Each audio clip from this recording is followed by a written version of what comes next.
감사합니다. 좋은 자리에 초대해 주신 우리 김복철 이사장님, 김병석 원장님 반갑고 감사합니다. 여러분 날씨도 안 좋으신데 이렇게 남북관계 통일 문제를 위해서 와주셔서 감사드립니다.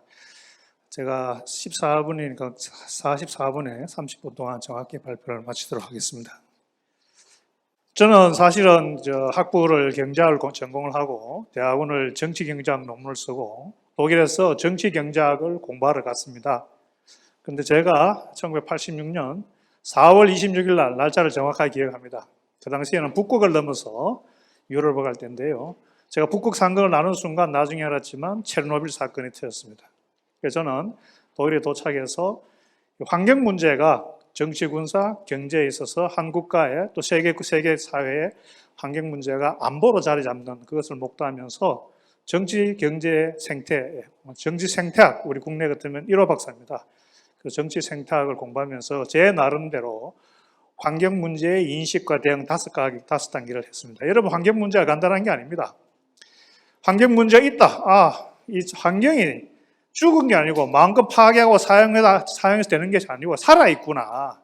저기 반응을 하는구나. 그걸 깨닫고 일상생활에서 퐁퐁을 적게 쓰고 폐유지를 줍고 하는 것이 일상적인 인식의 단계입니다. 다음 단계로 환경 문제가 그러면 인류 역사상 왜 이렇게 급작하게 많아졌을까? 크게 악화되었을까? 이 산업화 관계 있구나. 대량 생산, 대량 소비, 다품종 소량 생산. 과학기술의 발전과 환경 문제를 인식하고 거기에 대해서 과학기술적으로 대응하는 단계입니다. 페놀 방류해가지고 그 당시에 크게 사건이 났었죠. 그래서 환경 문제를 줄이기 위해서 새로운 과학기술을 접목해서 예를 들면 페놀이 적게 방류되는 거, 오염이 적게 나는 과학기술적인 단계가 2단계입니다. 그런데 6개월 뒤에 또 페놀을 또 방류했어요. 그 기업이.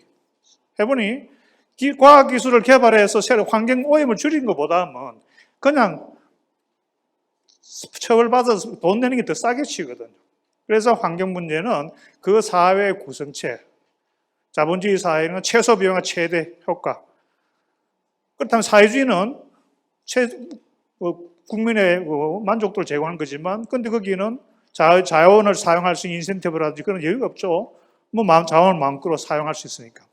사회주의든 자본주의든 간에 그 사회의 소셜 포메이션과의 관계가 환경 문제구나. 그게 세 번째 단계입니다. 네 번째 단계는 그러한 사회를 만드는 결국 결정력은 정치다. 정치가 어떻게 법을 만들고 환경 문제, 그 사회의 자원 배분과 정책을 결정하느냐. 또는 그 사회를 지탱하는 물리적인 폭력, 군과 경찰이라든지 이런 무장 집단이 평화시에는 물론, 전시에는 물론 평화시에도 국토와 국민의 생명을 보존하는 그 군이, 경찰력이 환경을 많이 파괴하고 또 사용하고 있고 그런 측면에서 환경 문제를 정치군사 측면에서 이해한다. 그에 대해서 정치군사 측면에서 어떻게 그 문제를 해결하는가. 마지막으로 이런 것들이 다 나름대로 인식하고 난 뒤에 새로운 세계관, 생철학 이렇게 넘어가야 되는데 솔직히 우리나라 아직까지 환경 문제는 2단계, 3단계 왔다 갔다 합니다. 정치적 문제, 또 2단계, 3단계, 그것도 2, 3, 정치군사 경제 문제와 관계없이 막바로 세계관 철학으로 넘어가든지, 그렇게 넘어가는 현상입니다. 그래서 환경 문제를 우리가 체계적으로 이용하기 위해서는 이런 5가지 창군에서 생각을 하고, 다시 말하면 환경 문제는 우리 사회에 인간의 사는 사회적 환경과 전 환경적 상황과의 관계가 있구나. 그것을 응집적으로 대응해야 된다는 것이 문제의 출발점이 되겠습니다. 그래서 저는 저는 평화학 논문을 썼습니다만 궁극주의와 사회적 궁극주의와 생태적 궁극주의 부재고 제 학위 논문은 환경 궁극주의. 평화를 인간의 전 사회적 환경과 전 환경적 차원에서 평화를 연구하는 것. 다시 말하면 평화라는 것은 인간과 국가 간의 평화뿐만 아니라 이미 유럽에서는 체르노빌 사건 이후에는 평화라는 개념 속에는 인간과 자연 환경과 포함되는 그런 개념을 여러분 염두에 주시기 바랍니다. 그래서 저는 학위 논문에서 세계관이 아닌 환경 생태계고 움벨트 안샤옹이 필요하다 이렇게 논지를 펼쳤습니다.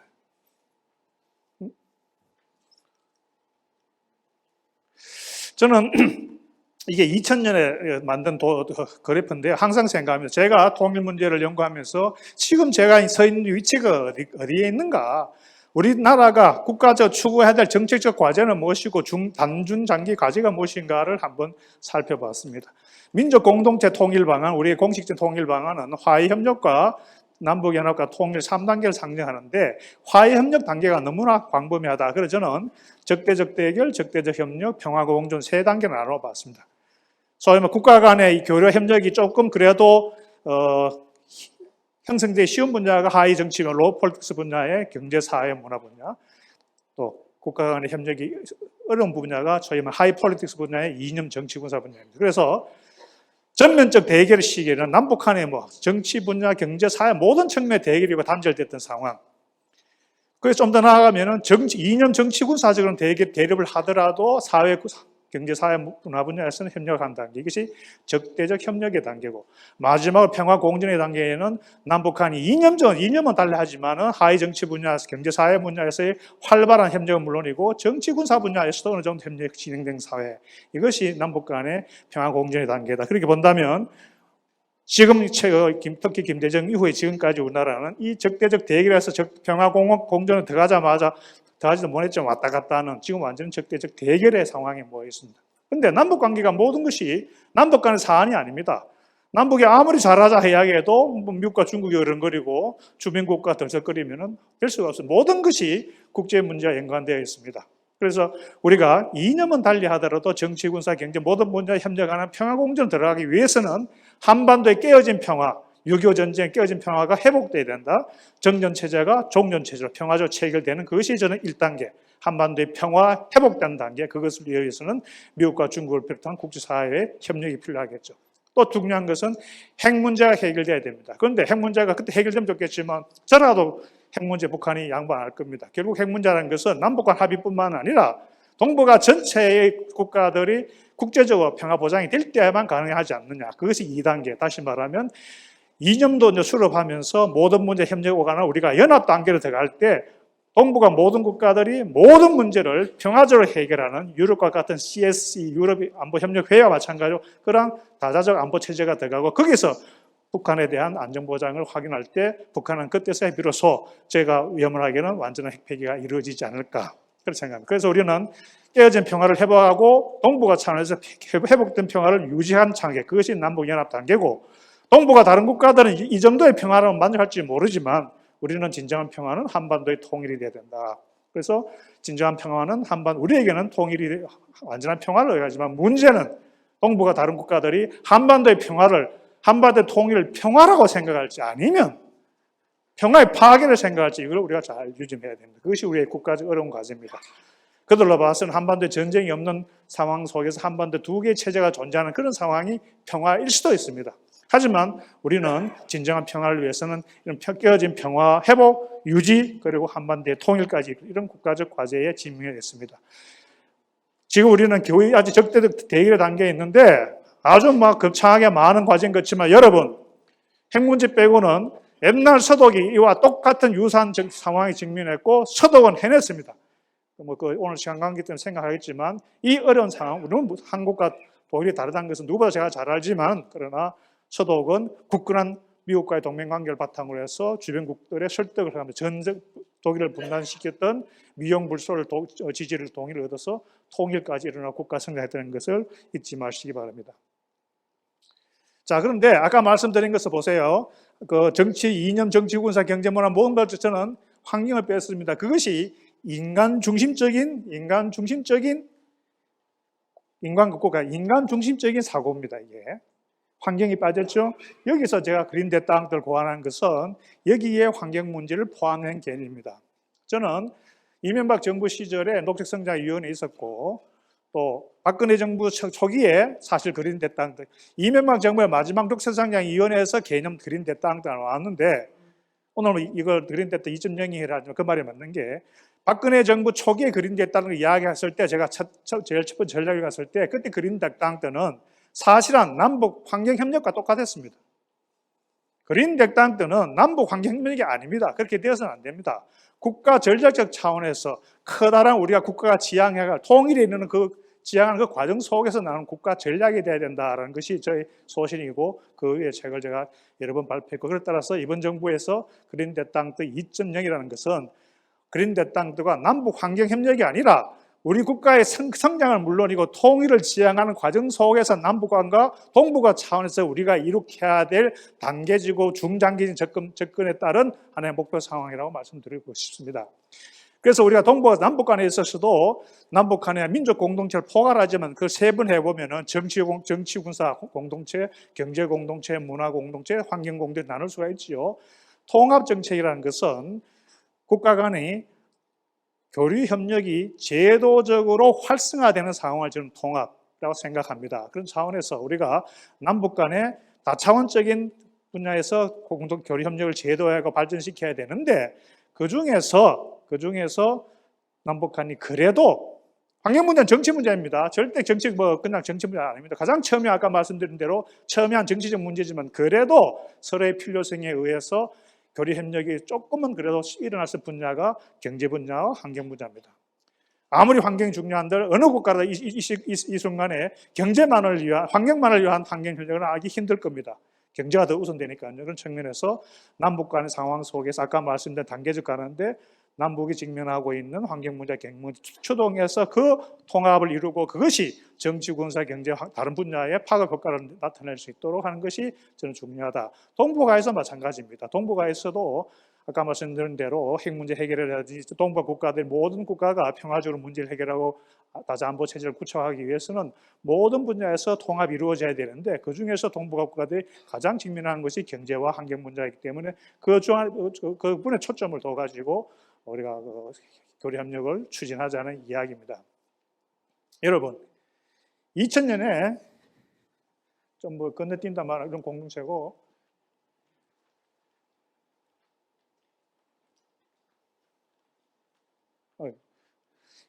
2000년에 제가 그런 차원에서 책을 한 권 썼는데요.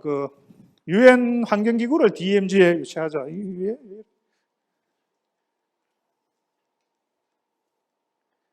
좀 더 예를 들면 제가 빨리 진행하면은 그린대 땅들은 우리가 통일을 지향하는 것이 결국 한반도 민족 공동체를 형성하는 거 아닙니까?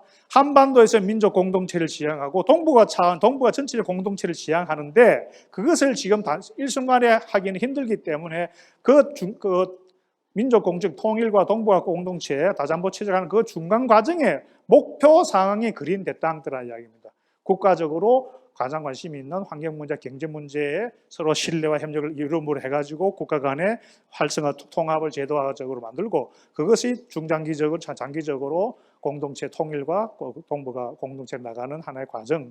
그런 목표에 우리가 지향하는 성장과 통일을 지향하는 목표 상황의 한 중간 단계, 어때면 유인 동료로 하게 한 전략이 그린 대땅들하고 이런 저런 간략하게 저는 이야기하고 있습니다. 여러분.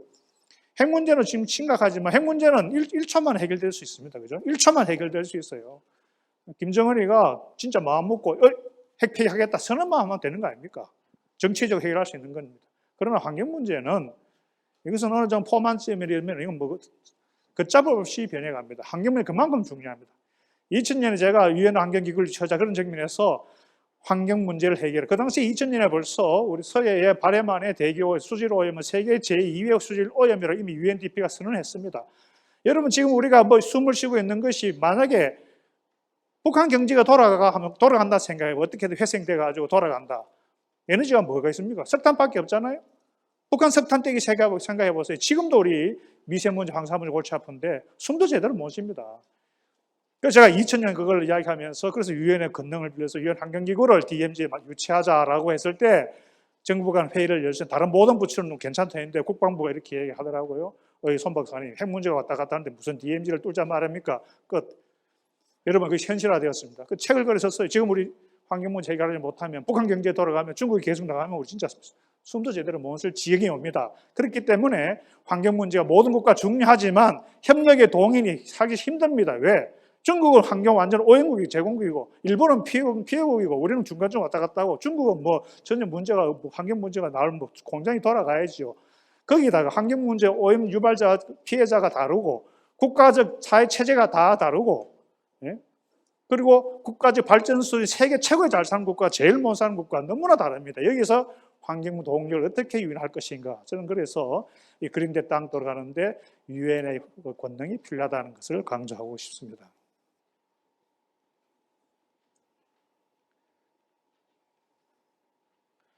그래서 아까 환경 그린데 땅들 어떻게 추진해야 되는가? 가장 중요한 것은 여러분 대북 국제 제재입니다. 아무리 좋아도 지금 현실적으로 국제 제재가 있는 상황에서 지난 정부에 있어서 좀 비판 좀 할게요. 사실 한반도 지난 정부의 신한반도 경제 지도 이야기했지만 그 사실 노무현 정부 다 했던 이야기인데 신한반도 경제 지도 하면 여러분 엣지 추격 그림 잘 그리죠. 그 전제가 뭡니까? 한미 관계 아닙니까? 한미 관계. 미국이 국제 제재 중심국이잖아요. 미국이 어떤 동의와 설득 신뢰를 얻어야 그게 가능한 이야기 아닙니까? 근데 문재인 정부 한반도 운전자론, 한반도 신경제지도 미국과 우회 신뢰관계 있었습니까? 애초부터 예를 들면 힘든 이야기죠. 그래서 국제지도, 미국의 힘, 미국의 능력을 잘 생각해야 돼. 이게 좋든 나쁘든 현실입니다. 그래서 우리가 지금 오늘 제가 말씀드린 것은 그린덱다의 국가적 의미와 추진 방향입니다. 방향. 이렇게 해야 된다는 걸 이야기합니다.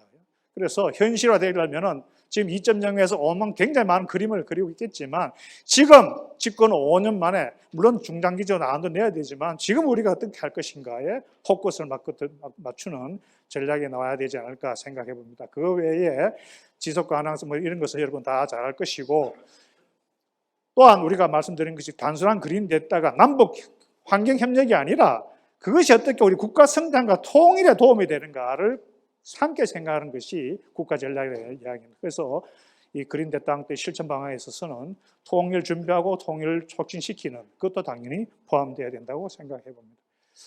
자, 저는요, 물론 2008년, 2007년까지 북한을 자주 갔습니다. 갔는데 2008년에 그 박광재 사건 이후로 북한을 제가 방문할 수 없는 상황에서 2018년 1월 달에 제가 원장을 퇴임할 때까지 북한 사람들 주로 외국에서 만났어요. 독일, 몽골, 중국, 베트남 등등에서 만났습니다. 그래서 많은 대화를 나눴는데 오늘 말씀드리고 싶은 것은 북한이 관심을 가지는 그린데 땅 때는 어떤 것인가를 말씀드리고자 합니다. 저는 북한 사람들 만나면 몇 가지 노하우가 있습니다. 여담이지만 북한 사람들 만나면 뭐 보이스도 나오고 뭐 진짜 그 대표 단장이 실세인지 알 수 없습니다. 나이 적은 사람이 실세인지. 그래서 저는 제 나름대로 북한 대표단 가운데 누가 제일 실세인가를 가장 쉽게 파악하는 방법을 저는 터득했어요. 제일 먼저 인사할 때 전체가 다 모였을 때 제일 앞에 있는 누구라 제가 준비한 선물을 딱 줍니다. 선물을 주면 선물 받은 북한 사람이 가만히 있으면 받으면 그 사람이 실세고 받자마자 눈치를 딱 주는 사람이 눈치를 받는 사람이 실세라는 걸 제가 체감했습니다. 또 하나, 북한 사람 만나서 2박 3일, 3박 4일 아무리 회의해도 합의가 잘 없습니다. 왜냐하면 거기에 북한에서 뭐 외무성 나오고 경제성 나오고 무역성 나오고 여러 가지 나왔기 때문에 북한 사람들도 서로 나가서 예를 들면은 자기의 입장을 개진하기가 쉽지 않고 공식 준비한 자료 외에는. 그래서 저는 항상 마지막 날, 전날 이렇게 합니다. 만나고 당신도 보고를 해야 되고 우리도 보고해야 되지 않을 건 아니냐 해서 저는 이렇게 예를 들면 종이, 그냥 아무 종이에다가 제가 이렇게 그래가지고 환경, 에너지, 산림 그때 당시 썼던 실제 자료입니다. 제가 테이블로 만들어가지고 하든지 아니면 밑에 칠판에다가 여기는 건강, 에너지, 환경, CDM 이렇게 써줍니다. 그럼 내일까지 여기 칠판에 적든지 종이에 써라 그러면 여러분 다 써옵니다. 제가 돌아가서 거기에 나오는 오늘 본문에 보면 아시겠지만 이 나온 자료는 북한이 요청하는 협력 내용입니다. 거기 보면은 뭐 여러 가지가 있습니다만은 이것이 다 인프라 우리 뭡니까 지금 예를 들면 건강, 에너지, 환경, CDM 일반 이것이 위에 것이 북한에서 원하는 그런 내용이고 밑에 부분은 이것이 예를 들면 인프라 우리 여러분 관심 있는 인프라 분야에 연계될 수 있다는 걸 말씀드리겠습니다. 참고로 예를 들면은 저는 북한 만나면 절대 돈 따로 안 줍니다. 그 가용 실제 비용, 비행기 항공료 체제비 그리고 1인당 발표비로 $400 이렇게 딱 줍니다. 한 번도 이걸 변화시킨 적 없습니다. 근데 어떤 몽골 회의 갔는데 북한 대표단이 한 명도 발표 자료를 안 가져왔어요. 그래서 제가 이야기했죠. 발표 자료 없으면 사람이 못 준다. 근거를 있어야 $400 준다 했더니 자기들 당황하더라고요. 그래서 여기 보면은 호텔 종이에 보면 호텔 마크 보이죠? 웨이터한테 A4 몇 장 돌라 해가지고 주면서 내일까지 써오라고. 다 쏩니다. 다 쏩니다. 자기 다 씁니다. 그래서 북한 사람 만나면 여기 많은 경험을 하신 분도 있겠지만 뭐 또 공식 대표단 만날 때는 거창하게 뭐 이렇게 하지만 돌아서서는 뭐 가정 부탁 다 합니다. 뭐 검은 비닐 있잖아요. 임농복합경영 노후 문제 할 때 우리 그 묘목 키워가지고 옮길 때 검은 봉지 이런 것도 없습니다. 이거 좀 주십시오. 뭐 이럴 정도로 솔직한 속내를 다 이야기합니다. 그래서 오늘 여러분들이 관심을 가지는 이 문제는 이것도 역시 CDM과 관련해서 북한이 요구한 것이 왼쪽이고 에너지 효율 분야, 발전 효율, 신재생 이 분야고 이것들이 전부 다 인프라 분야에 저렇게 연관된다는 것을 여러분 상기해 주시면 좋겠습니다. 뭐 이것도 마찬가지고 임농복합 경영 분야에 있어서 북한이 또 요구하는 것과 저기 인프라가 연계되는 것. 최근에 작년이죠. 작년에 북한이 거의 매년마다 유엔에 자발적 보고서를 냅니다. 한마디로 말하면 좀 북한이 유엔에 요청하기 위해서 어떻게 보면 조금은 다운그레이드한 면도 있습니다. 어떻게 솔직한 이야기입니다. 그래서 이 보고에 따르면 북한 스스로가 자인한 바에 따르면 북한의 GDP가 우리의 51분의 1입니다. 51분의 1. 그리고 지금 거기 자료에는 이세가 안 돼 어제 제가 첨부했습니다만은 항상 자발적 보고에 있어서는 작년 같은 경우에는 17가지 분야에서 자기들의 목표 상황을 설정하고 자기들이 소위 말해서 외부로부터의 지원을 요구하는 목록이 다 작성되어 있습니다. 혹시 원하시면 제가 필요하면 드릴게요. 그거 보면은 인프라를 포함해서 북한이 지금 작년 상황에서 무엇을 원하는지 한마디로 코로나 같은 경우에는 아무것도 없습니다. 뭐 자기 내수용으로 약도 없고 공장도 없고 인력도 없고 그걸 적나라하게 다 기술을 해놨습니다. 그걸 한번 보시면 북한이 지금 그들이 요구하는 물론 제가 말씀드린 대로 그게 실상일 수 있고 아니면 조금 더 없는 것에서 더 많은 지원을 얻고자 하는 것도 있지만 어떻든 간에 공식적으로는 북한이 유엔에 제출한 자료니까 그래도 우리가 중거틀로 활용해야 되지 않을까 생각해 봅니다.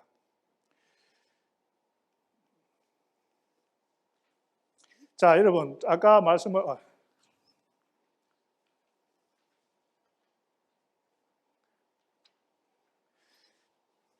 그린 렉당드가 남북한의 그냥 단순한 협력이 아닙니다. 분명히 저는 제가 생각하는 국가 전략은 성장과 통일 전략입니다. 그러니까 여기서는 여러분 앞으로 그린 렉당드를 추진할 경우에는 북한을 변화시켜야 될 거 아닙니까? 개혁과 개방으로. 그렇다면 이때까지 남북 경협이 주로 접경지역에서 그것도 북쪽 땅에서 이루어진 접경지역의 교류협력이 과연 우리의 국인이냐 아니지 않습니까? 앞으로 남북관계가 개선된다고 해서 북쪽 지역에 있는 개성공단 계속 활성화할 수 있습니까? 아니면 금강산은 관광하겠습니까? 아닙니다. 우리는 보다 많은 장소에서 보다 많은 북한 주민과 접촉할 수 있는 교류협력을 추진해야 됩니다. 그런 차원에서 DMZ에 있는 뿐만 아니라 그렇다고 해서 우리가 아무 무턱대고 북한계에게 교류협력을 주장할 수 없는 것이고 지금 현재 김정은 시대에 자기가 추진하고 있는 경제특구개발구 특히 대부분이 보면 아시다시피 국경지역, 항만, 바닷가나 국경지역입니다. 이 거점 지역들을 우리가 자세히 연구해서 그 김정은이가 추진하고 있는 정책에 우리가 함께하는 형식으로 동참하면서 북한에 우리의 물론 경제적으로 도움도 얻지만은 북한의 주민의 변화, 북한 변화를 이끌어내야 되는 그런 어떻게 보면 포위 전략이 필요하다고 저는 생각해 봅니다. DMZ 접경 지역도 마찬가지입니다. 여러분 저는 개성공단과 금강산이 될 때 정말 국가적 큰 사변 남북관계 획기적 사건이었습니다. 그러나 그때부터 저는 주장했습니다. 남북한 교류협력은 북쪽 지역에 있는 교류협력은 안 된다. 그거는 분단 관리고 잘못하면 분단 고착이 될 수 있다. 어느 순간에 다 북한까지 될 것이고 북한의 독재 체제에 기여할 수 있는 협력이다. 그래서 북한이 교류협력을 이름으로 거대한 금강산과 개성공단을 내놨을 때는 그만큼 우리한테 달러, 돈이 필요하다. 그런 차원을 우리가 협상을 끌어내라. 그래서 파주 같은 경우에도 개성공단도 주 공단은 파주지만 작은 공단은 파주에 만들어라.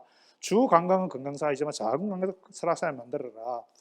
남북한 인력과 물자가 국제사회가 오르내리는 이 상황이 한반도의 평화를 좀 더 완전화시킬 수 있고 남북한 협력을 예를 들면 통일지향 쪽으로 갈 수 있다라고 주장했습니다. 앞으로 그렇습니다, 여러분. 지금 우리가 앞으로 남북관계가 우리 활성화 만약 풀린다 해가지고 절대 우리는 북쪽 지역에만 활성화되는 그런 협력은 지양해야 된다. 과연 그것이 우리 국내적으로 지지를 받을 수 있겠는가? 대북 제재가 있는 상황 속에서 그래도 작은나마 뭔가 하려면은 국제사회도 지지할 수 있는 우리가 민족 통일을 위해서 이런 상황에서 남북을 오르는 행사를 하고 거기에 참여해라. 얕은 설득 논리 가지고 위해서는 그런 방향이 필요하다는 이야기입니다. 제가 2012년에 누가 대통령이 될지 몰랐지만은 그때 제가 국가 전략차는 4가지 국가 전략을 4군데 냈습니다. 예를 들면 파주에는 출판 문화 단지가 있고 또 옛날에 주공로 제일 첨예한 전쟁 그 주공로선 거기에 6.25 전쟁에 참여했던 모든 중국과 러시아를 포함해서 남북한 지역에 평화공원을 만들자는 것이 저희 생각이었고, 그 당시에 이 안이 채택 안 되고 박근혜 정부는 세계 평화공원을 만들어서 이야기를 했는데, 그때 제가 이론적 기초를 처음 놓을 때 오른쪽 것 같이 1제곱킬로미터, 직경 1km의 이런 원 형태의 평화공원을 상정했는데 나중에는 이름도 평화생태공원 바뀌고 뭐 이상이 되어버렸습니다만은 여튼 그런 적이 있습니다. 그때 당시에 제가 그렸던 지형이고, 두 번째가 이제 새로운 남북 산업단지는 철원 지역입니다. 철원 지역은 평야에 있기 때문에 야산을 깎을 필요가 없습니다. 평양 지역에 남쪽 철원 지역이 중심이 되고 북쪽 철원이 약간 작게 해서 북한의 인력이 남한으로 내렸다 출퇴가는 형태에. 근데 제가 그때 좀 지금 와서 좀 실수를 하는 것이 이 철원 그 경의선이 새로 연결되어 거기에 저 러시아 가스 파이프라인이 이 지역을 통과하는 걸 했는데, 사실은 냉전 시기에 제가 독일에서 공부하면서 냉전 시기에도 그 소련의 가스가 서유럽에, 독일을 비롯한 서유럽에 한 번도 문제없이 공급이 되었는데, 이번에 우크라이나의 사태를 보고 가스 공급이 무기화될 수 있구나 측면에서 지금 한다면 천연 가스 파이프라인 아닙니다만, 여튼간에 저는 남북 철원 지역에 새로운 어떤 산업단지를 구성해봤고, 또 이 북한강, 아까 저는 사실 또 수자원 같이 우리 허준영 교수님과 함께 남북 수자원 우리 포럼도 같이 했는데요. 하천 협력에 관심이 많습니다. 거기에서 남북항공이 DMZ에 뭔가 협력을 하는데 군사적으로 부담되면 안 됩니다. 근데 북한강 상류는 상강폭에 전부 다 군사시설이 있어가지고 군사적으로 통제가 가능합니다. 그래서 북한강 평화의 댐과 금강산 댐과 중간을, 그걸 전체를 예를 들면은 호수를 만들어서 거기에서 생태공원을 만들고 거기에서 우리가 문화, 안보, 관광을 활용할 수 있는 그런 방안을 한번 생각해 보았습니다. 사실 저는 여러분 이게 이제 금강산 댐이고 여기가 평화의 댐입니다. 남쪽 사면이 8호 댐인데 저희 욕심은 이 평화의 댐 남쪽 사면, 댐 사면을 저희가 관중석을 만들어 가지고 댐 양쪽에서 중간으로 이렇게 다리를 놔가지고 무대를 만들고 거기서 세계 최초의 댐 문화 공연장을 만들어서 거기서 우리가 북한 갈 필요 없이 남북이 함께하는 심청전, 흥문전, 우리 오페라를 함께 열 수 있는 그것도 한번 생각해 보았습니다. 자, 마지막으로 네 번째는 철원 고성 지역인데, 고성 지역은 여러분 알다시피 이미 통일 전망대 가보면 바로 철도도로 연결 지점이 있습니다. 그리고 뒤에는 산이 있고 앞에는 바다입니다. 산이 있다는 것은 남북공이 다 군사적으로 통제가 가능하기 때문에 여기서 상징적인 무언가 건물을 만들고 본관은 남쪽에, 결과는 북쪽에. 그래서 저는 유엔 환경기구를 여기 한번 생각해 보았습니다. 최근에 저는 유엔 환경기구 이런 것들, 저는 아까 지형은 좀 더 그냥 상징적인 이야기입니다. 우리가 뭘 철원에 하자, 뭘 고생하자, 우리가 아무 주장해도 사실 그게 관철 안 되면 북한이 합의를 해줘야 돼요. 그래서 아까 제가 말씀드린 것은 지명을 한 것은 결국 우리 제안이지 제가 꼭 거기 장소를 국한시키는 건 아닙니다. 여하튼 지금 중요한 것은 앞서 말한 4가지가 지금 현 단계에서 대북 제재 속에서는 힘들다. 그럼 지금 상황에서 할 수 있는 방법이 뭐냐? 유엔 평화대학입니다. DMZ에. 그래서 동북아 또 세계의 화학교로 할 이 동북아 전쟁이 초토화되었던 그 지역에 인간과 인간 자연환경 간의 평화를 이론적으로 연구하는 대학교 석사과정 2년제를 만들어 가지고 유엔 회원국 193개국 해마다 193명이 2년간 석사를 마치고 평화를 이론적으로 실무적으로 연구한 사람들 전 세계에 흩어져가 국가별로 국제기구에 기여하면 좀 더 평화가 유지되지 않겠느냐. 그리고 여기에는 교육기관 만드는데 대북 제재가 무슨 상관이 있겠습니까? 김정은 땅만 조금 주면 되죠. 본관은 우리 남쪽에 있을 거니까 정치적으로 자기의 평화를 선전할 수 있고 돈 문제 걱정이 없습니다. 이 화약고 이 DMZ 한반도 지역에 평화를 회복하고 유지 확산하는 대학교를 만든다. 우리 삼성, 빌 게이츠 어디 찾아가 돈 좀 주시오. 돈 안 내겠습니까? 돈 문제 다 해결됩니다. 의지는 국가가, 우리 정부가 전략적으로 국제기구를 유치하는 거 쉬운 일이 아닙니다. 분명히 일본도 어떻게 보면 적극적이 않을 것이고 반대할지도 모르죠. 하여튼 우리가 5년을 기도를 집권 5년 기간을 명운을 걸고 정말 평화를 우선 회복하고 국제기구를 통해서 북한 주민에게 항구적으로 다가가는 통로를 만들고 나중에 평화적 체결 이후에도 유엔사 해체 이후에도 한반도에서 평화를 공고할 수 있는 장기적인 국가 전략, 이 DMZ 유엔 평화대학교 여러분 관심을 가져주시면 좋겠습니다. 마지막으로 제가 몇 가지 홍보하면 시간이 지났네요. 뭐 차치하고 뭐 제가 지난해에 열렬한 탑을 세우고 금년에 제가 한 사업은 이건 말씀드릴게요. 통일 전망대 가면 여러분 거기 망원경을 보고 북한 사람들 우리가 북한을 구경하고 있습니다. 북한이 여러분 우리 관광의 구경의 대상입니까? 아니지 않습니까? 우리 함께 해야 될 우리 조국이요, 우리 민족과 우리 땅입니다. 그래서 그 전망대 옆에 건너쪽도 우리나라다. Over there is Korea too. 이 판을 만들어서 그래도 오는 사람들이 통일에 대한 의지를 관심을 촉구하려는 의미에서 백령도부터 강원도 곡선까지 10개의 통일 전망대에 이 판을 만들려고 했고 원래 8월 15일 날 저기 열려라 탑 작년에 제가 세웠습니다만은 저 통일 임지강 넘어서 통일대교 넘어서 민통선 내에 지금 세워놨는데 세웠습니다. 그렇다만 통일부에 이 안을 냈더니 건너쪽도 우리나라다. Over there is Korea too. 야 이게 조금 좀 북한을 자극할 우려성이 톤다운 시키자 해서 나온 게 보십시오. 우리 민족, 우리 동포입니다. 이렇게 바뀌었습니다. 영어는 좀 괜찮아요. Look, our people Koreans. 통일부의 성의를 얻어가지고 이제 국방부에 갔더니 국방부에서 난색을 표현했습니다. 지금 북한 도발이 저렇게 격렬한데 장병들이 근무하는 그 장소에다가 통일전망대에다가 보십시오. 우리 민족, 우리 동포인다 하면 대적관이 약화될 수 있으니 지금은 말 좀 연기하고 지금 성의를 얻은 것이 백령도, 연평도, 강화도, 오도산 전망 네 군데가 이미 성의를 통일부 교육을 받아서 통일부 국방 성의를 받았습니다. 그래서 저는 여하튼 간에 제 나름 연구 활동뿐만 아니라 모든 분들이 여기에 인프라뿐만 아니라 그 인프라 한다는 게 결국은 우리의 인간다운 삶, 한반도 전 주민이 자유와 민주주의와 인권과 복지를 누릴 수 있는 그 상황, 통일의 단계를 염원하는 마음으로 움직이는 거 아니겠습니까? 그런 측면에서 우리 후세들에게 또 우리 자신을 위해서도 통일을 좀 더 각오할 수 있는 이런 사업에도 함께 동참해 주시면 좋겠습니다. 여러분 발표를 마치겠습니다. 감사합니다.